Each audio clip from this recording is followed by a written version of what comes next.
So one of the bigger brands that's popular is called Twetch. They call themselves the interface to Bitcoin.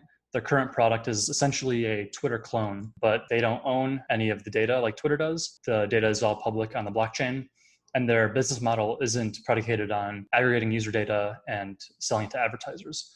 There's no reason they couldn't have advertisers on the site, but currently they don't.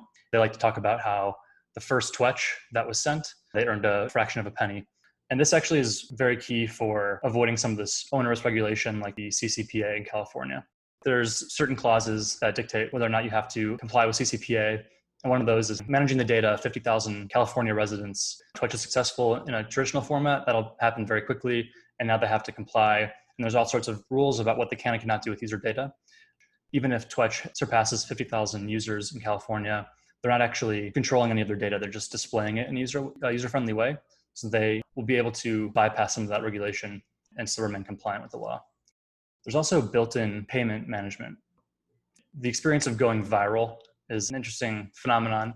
One downside of this on platforms like Twitter is the original person might not actually see much for this. They create some piece of information that's very popular, but maybe they get a few more followers, and that's kind of where the story ends. With Twetch, this Twetch that I just sent in front of you is not that exciting, but if that were some really useful piece of information, that would be amplified quite a bit. And maybe it's amplified not directly, but someone retweets it who retweets it, or someone comments on it who retweets it. And since Bitcoin is this chain of digital signatures, it's easy to incorporate that into the Twitch business model.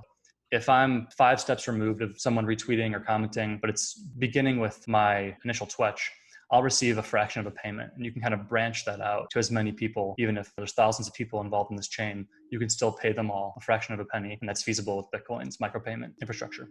A really key benefit of this is that the data persists if Twitch fails. Bitcoin entrepreneur Ryan Charles likes to talk about how he soured on Twitter, but he had generated 30,000 followers. So he had this big platform. He wished he could have taken this following with him to other platforms. On Twitter, that's not possible since all that data lives on Twitter servers and they don't grant that functionality. But on a platform like Twitch, all that information is public. A different interface, different business that uses the same data format as Twitch could just tap in and provide an alternate user experience. And if you don't like what Twitch is doing or Twitch goes out of business, the entrepreneurs move on to something else. All that data is still there and you're still meaningfully in control of it. Currently, the data on Twitch, it's not encrypted, but I've heard the CEO of Twitch talk about in the future, these things will be encrypted, and then you'll be able to seamlessly permission and depermission the access to that data to Twitch or any other service that wants to use it.